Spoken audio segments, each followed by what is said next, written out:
next speaker is Itai Yaffe. He is a big data tech lead from Nielsen, and he will be talking about streams. So please take your seats. Enjoy the talk. Thank you. Hi everyone. My name is Itai, and I'm going to talk today about different streaming methods with Spark and Kafka. So a little bit about me. I'm a tech lead of a big data group within Nielsen, and I will talk about it in a minute. And I've been dealing with big data challenges since 2012. So now it's your turn. I want to know a little bit about you. So how many here are data engineers? Raise hands. Well, quite a lot. Data architects? Okay, something else? Maybe data scientists? Okay, cool. How many of you are working with Spark or planning to work with Spark? Okay, good. What about Kafka? Okay, great. So let's look at about our agenda today. I'm going to talk about the Nielsen Marketing Cloud, which is the division I work for within Nielsen, and I'm going to present our high-level architecture. I'm going to talk about the data flow in the past and the present, and then move on to different use cases of stateless and stateful applications with Spark Streaming. After that, I will discuss somewhat Spark Structured Streaming, and I'll finish off with a rather unique solution of streaming over a data lake. So about the Nielsen Marketing Cloud, it is based on the acquisition of a startup called XLA a few years ago by Nielsen, the data and measurement company. It's a data company, which means we collect device-level data from around the internet, from both offline and offline sources. So smartphones, laptops, you name it. We provide two different offerings. So we have our SaaS business. So we give our customers, which are publishers and marketers, a SaaS offering which allows them to do targeting on their audiences.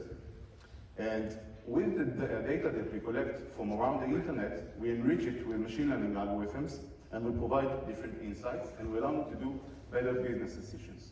We also have a DaaS business, data as a service, in which we ship out data according to, obviously, regulations, etc., to different ad platforms.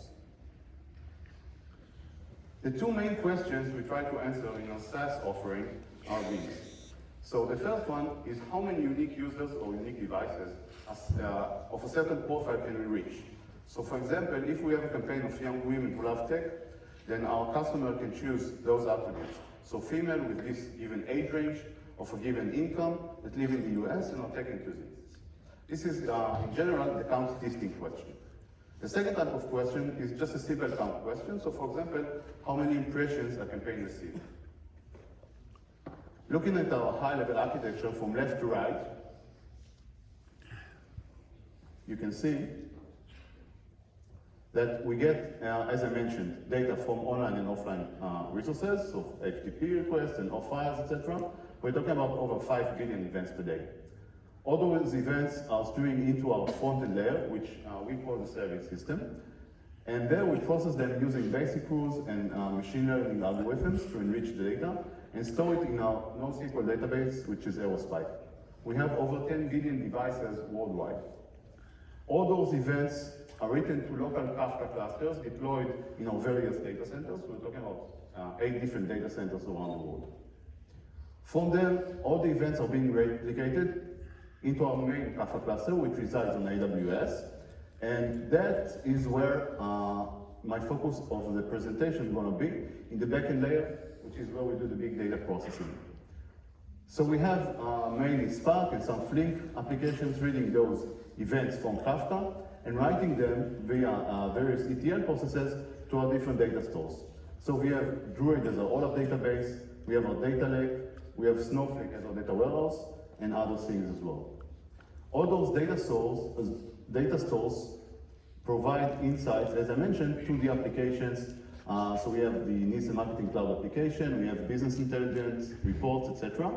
And those reside on AWS as well. So let's look at the data flow in the old days, and I'm going to use this example throughout the presentation. It's somewhat simplified, but it will show you how we re-architectured our infrastructure over the years. So again, from left to right, you can see that in the old days what we have were events written to CSV files. Those CSV files were being processed by Java standalone applications, which was stateless. They only did various transformations. And then they inserted the data into what was then our OLAP engine, which was based on Classfix. So Classfix is just a distributed MySQL engine. Now we use Classfix both as our operational database, so the OLTP, and also as our OLAP database, and I will discuss it later. Now, remember I said that we need different queries that are mostly aggregations, right? We need to know how many impressions a campaign received for a given date range. So we need a place to do those aggregations. And in the old days, we did those aggregations on top of the database. So they were in-database aggregations. So what was wrong with those methods? So first of all, we had CSV-related issues. So for things like truncated input lines, or the fact that we couldn't enforce the schema on the producer of the files. We also had scale-related issues. So we had to kind of manually scale all those standalone Java processes. That's one small step for man in 2014. And before I will discuss this slide, I just want to highlight the quote in the bottom of the screen. So Derek Harris from Fortune.com wrote in 2015 that Apache Spark is a Taylor Swift of big data software. So I'm guessing the reason is that Spark was becoming a common framework in the big data industry those days. So as we've seen previously, you all, or most of you know Spark, but just at a high level, it's a distributed engine for large scale data processing. It's fault tolerance, and again, it gained a lot of attraction back in those days. And Scala is a functional programming language which also provides you with object-oriented capabilities. And it's a first-class citizen within Spark. So for us, in this first phase, what we've done is basically removed those Java standalone applications and replaced them with Spark batch applications written in Scala. Those applications were deployed on a service on AWS that's called Elastic MapReduce, which is basically a way for you to deploy Spark applications in the click of a button. So that's the only thing we replaced in this step. So why is this just a small step? So it obviously solved the scaling issues, right? We know Spark is scalable, so that's good for us. But we still face those CSV-related issues, and mainly the fact that we couldn't enforce a schema on the producer of the files. So let's look at the data flow in the modern days. I'm not sure how many of you are familiar with this character, Jed Bartlett, the president from the TV series The West Wing, from about 2 decades ago. But he had a catchphrase that said, "What's next?" So what was next for us was introducing Kafka as Spark streaming. So Kafka, again, you all know, but it's a highly scalable stream processing platform. It's kind of the common, the standard de facto in the industry today. And it also provides other capabilities, such as schema enforcement, using the schema registry component. And we also leverage the Avro format for messages. The other part here is the Spark streaming. So it was a natural evolvement from our Spark batch jobs. Now, Spark streaming is another core component of Spark that allows you to do kind of stream fashion processing of your data. And it does it in micro batches. And your micro batches can either be really short or they can be longer, like minutes or hours, and I will discuss it also. So going back to the same example, you can see that this time what we've replaced is moving away those CSV files and making room for Kafka. So now we have our raw events written to different Kafka topics. And those Kafka topics or the events are being read by what were then Spark streaming applications. So no more Spark batch applications, but rather Spark streaming applications. And we had long micro batches.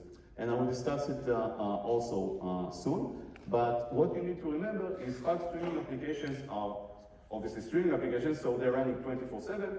And so the cluster that they are deployed on need to be up and running 24/7 as well. So those were, that was the next phase for stateless applications. All we've done here is reading the messages, doing some simple transformations, writing them to our OLAP database, and then every periods, or every few hours, or every day. We did the same aggregations that we used to do. However, obviously, when you fast forward a few months, new requirements were being raised, and the specific use case, remember I mentioned that we use Glassbricks both as our operational database and as our OLAP database. Now, that has put a lot of pressure on that database, and what we wanted to do is take the load off of the operational database and move it, or move most of the aggregation operations into our Spark streaming applications, which we know are scalable. Let's see how we've done that. So this slide is a bit more complex, so try to bear with me. I'll guide you through the steps. So you can see same way, Kafka messages being read by Spark streaming applications. However, what we've done in order to mitigate those, the need to do stateful operations was through what we call local aggregations. So on every micro-batch, we aggregated the rows of the current micro-batch and wrote the state, right? Wrote the result of the aggregations to the local HDFS deployed on the EMR cluster. Now on the next micro-batch, we read all the messages from Kafka, aggregated that current micro-batch, combined the results with the result of the previous micro-batch, and wrote it back to HDFS, and so on and so forth. Now, obviously, we need to update our OLAP database every once in a while. So, every few micro-batches, what we've done is we've upserted, and I will explain in a second, but we've upserted the aggregated data into our OLAP database and just deleted the state from HDFS. Now, if you're not familiar with upsert, it's just short for update or insert. So in MySQL, you can do insert of new keys, or if those keys already exist, you can update the values. So the syntax is insert something on duplicate key update. That's just the upsert operation. Now, remember I mentioned that we are doing long micro batches. We're talking about, for example, 1 hour micro batch. And the reason is that we wanted to load the aggregated data as best as possible to our OLAP engine. So long micro batches allowed us to have better aggregation ratio, right? So for example, if I have 300 million messages per 1 hour micro batch, the output after aggregation could be only, say, 1 million rows. So it's a significant aggregation ratio. However, as you probably can guess, this wasn't enough. So let's see why. So first of all, it required us to manage the state on our own, right? Via those local aggregations on the local HDFS. It was error-prone because what happened, for example, if my cluster was terminated mid-processing and the HDFS was lost. It complicated the code because we had mixed input sources of both for the same application from Kafka and from the files on HDFS. And lastly, it had a possible performance impact. So consider if you had latency in writing to the database or to HDFS. That obviously made the Kafka consumer to lag. So we couldn't stop here, right? Luckily for us, about a year later, Spark structured streaming was introduced as part of Spark 2.0, and let's see if it really rescued us. So just to give you a brief, Spark structured streaming enable you to run continuous incremental processes. So it basically manages the state for you, which is what we needed. It was built on top of Spark SQL, so you had various capabilities, for example, the data frame or dataset API, using the Catalyst Optimizer for better performance of Spark SQL, and many other features like handling the event data and stuff like that. Now, it was in alpha mode in both 2.0 and 2.1 of Spark, but we were early adopters, and as you've seen, we had a need. So we embraced it and we tried to use it, and let's see, going back to the same example, what we replaced in that phase. So again, the normal way, Kafka messages being read, but now we use Spark structured streaming rather than Spark streaming.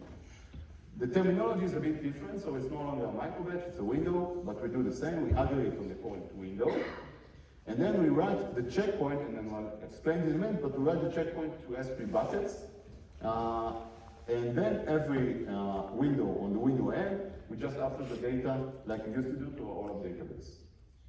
Now checkpoint, I'm assuming that some of you are familiar with the term, but checkpoint is basically the way for you to save the state of your application. So the state of your operations or aggregations in our example, and the offsets you already read from your input source, or Kafka in our example, to persistent location. And Spark structured streaming basically manages that for you. So all you need to provide is the location for the checkpoint, and you can see that this slide is much more simplified than the previous one because all we need to do is let Spark structured streaming write or persist the state for us. However, surprise, surprise, that wasn't enough as well. So we were early adopters. We encountered several major issues in Spark 2.1, which some of them were solved in later versions. I'm not going to cover all of them, but a significant one was the following scenario. So if you had more than a few partitions in your Kafka topic, which is obviously what you usually have, if the application crashed, it couldn't recover after that crash. So that was a blocker for us. Another thing is, I mentioned we use S3 for checkpoint location. Now, S3, as probably other blob stores in other cloud vendors, is eventually consistent. So using S3 for checkpointing wasn't straightforward. Now, we tried to use a capability provided by Amazon's EMR, which is called EMR-FS Consistent View. Don't worry about the terminology, it's just a way for EMR to provide you with, say, a more consistent view of S3.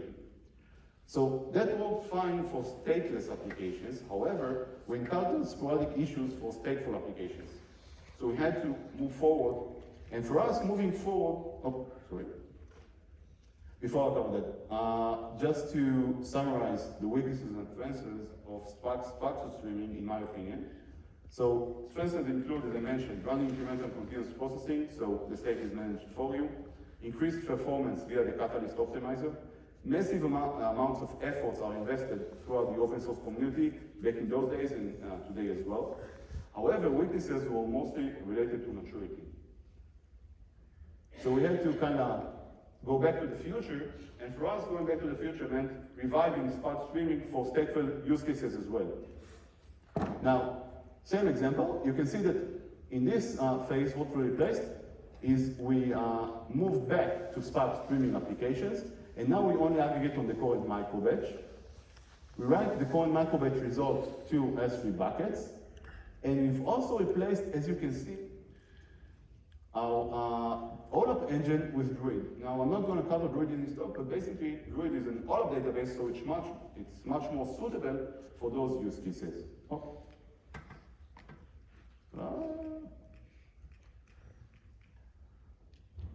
Yeah. Okay, that was a lot of spoilers, but anyway.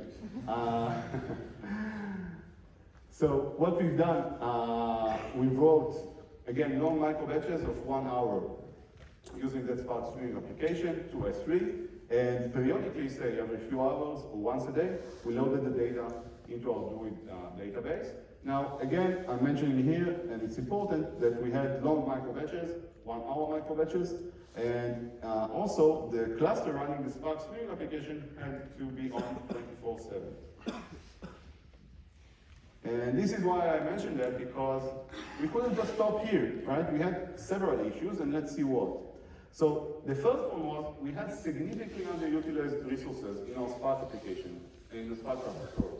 Now, when you run in the cloud, probably also on on-prem, but on cloud you pay as you go, which meant we wasted a lot of money.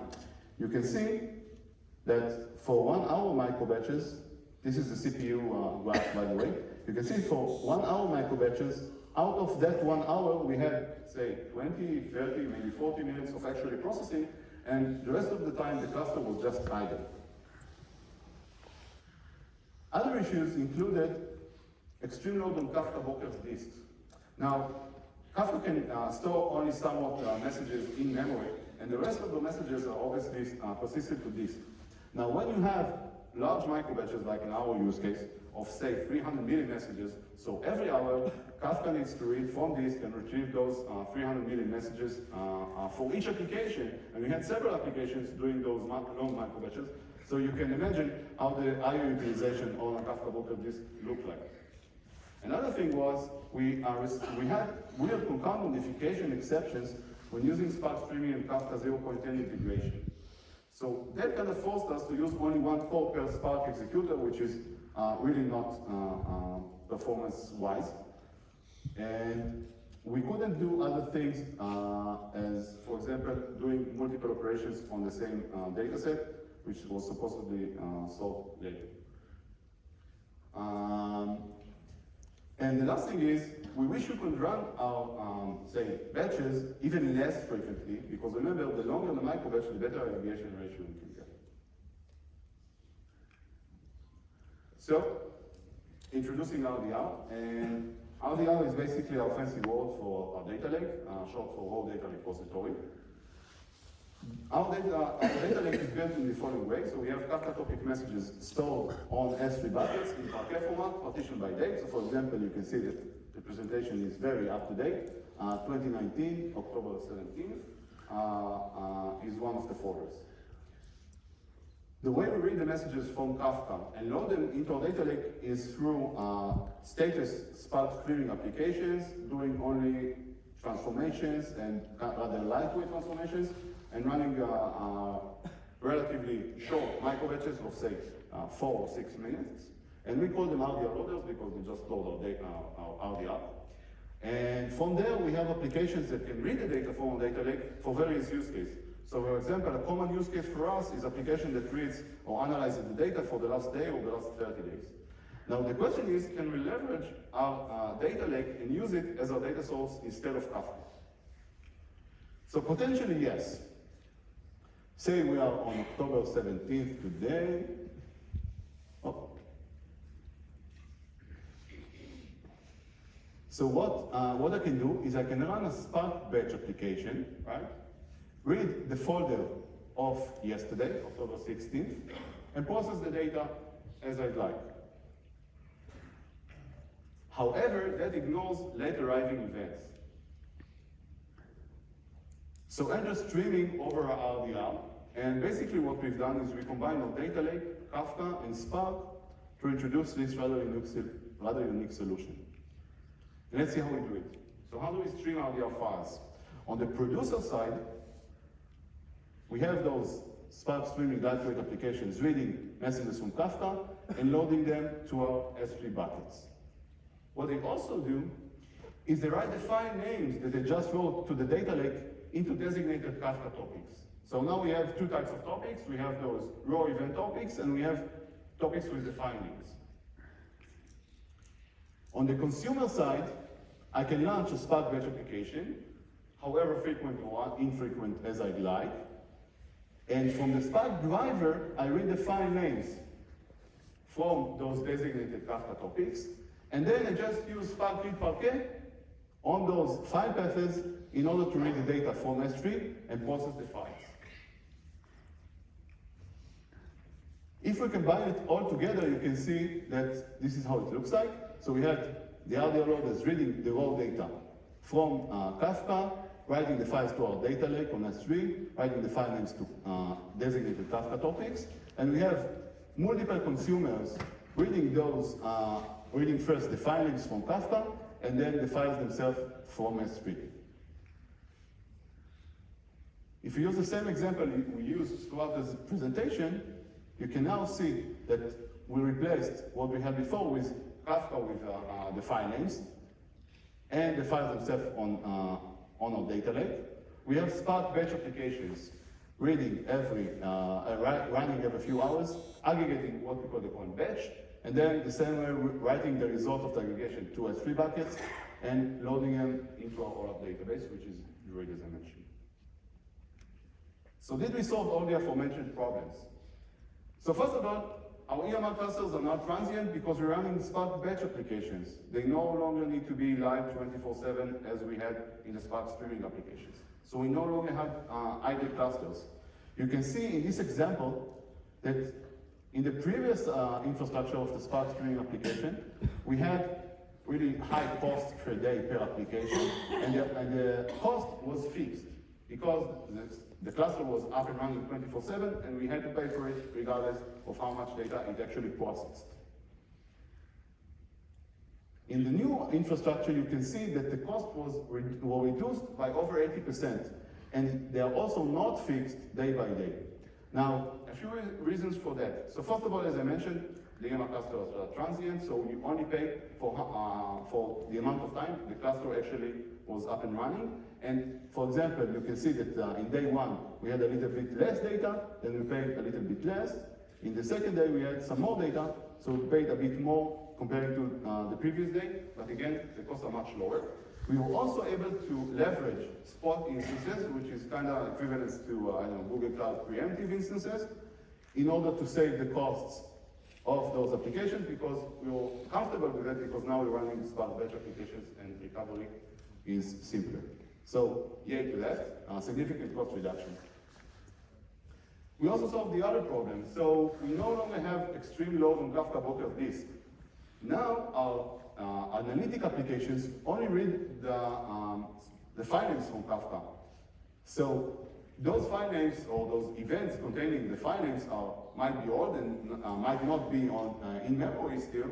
However, we're only talking about, say, 1K messages per hour rather than 300 million messages per hour. The new infrastructure doesn't depend anymore on the integration of Spark streaming with Kafka, so we no longer had those weird concurrent notification exceptions. Remember, I said that we were just reading the file names using the regular Kafka API from the Spark drive. We can run the Spark batch applications as frequent or infrequent as we'd like, right? We've seen, we just read the file names and then the file themselves from S3. You can run every hour, every few hours, every day, however you'd like. And also, we got a built-in handling of late arriving events, right? Because regardless of when the event was written to our data lake, the file name that contains that event was written to the designated Kafka topic, and then our application would read it whenever it was launched. So, yay to that as well. You can see we solved all the aforementioned problems. So to summarize what we've discussed today, we initially started with CSV and standalone Java applications, and we quickly replaced them with Spark Batch and Scala applications. However, we still face the CSV-related issues, mainly the fact that we couldn't enforce the schema on the producer of the files. We introduced Spark streaming and Kafka for stateless use cases, but we quickly needed to handle stateful use cases as well. We tried Spark streaming for stateful use cases via what we call local aggregations, but that required us to manage the state on our own. We moved to Spark structured streaming for all use cases because we thought it would be for our rescue, but unfortunately, we won't create for the truth, because cons were mostly around maturity. We went back and revived Spark streaming for stateful use cases and stateless use cases using Druid as a rollup database. However, we had the performance penalty in Kafka for long microbatches. We had significantly underutilized Spark clusters and other things. And lastly, we introduced a rather unique solution of streaming over data lake, which eliminated the Kafka performance penalty. Our Spark clusters are much better utilized, and we had other benefits as well. So just before I wrap things up, a few things we care about. So winning big data. It's a worldwide program that aims to inspire connect growing champions successfully in big data and analytics field. And there are over 20 chapters and over 14,000 members worldwide. We actually launched the Israeli chapter about 6 months ago, and everyone can join regardless of gender, so I encourage you to visit the website and just to find chapter near you. Next month, my VP R&D and I are going to talk about the way we use Druid in big data LDN, so it's about a month from now. And last thing, we have our NMC tech blog where we try to write the interesting things about the interesting things we do in the NMC. That's it for me, and I'll be taking questions now.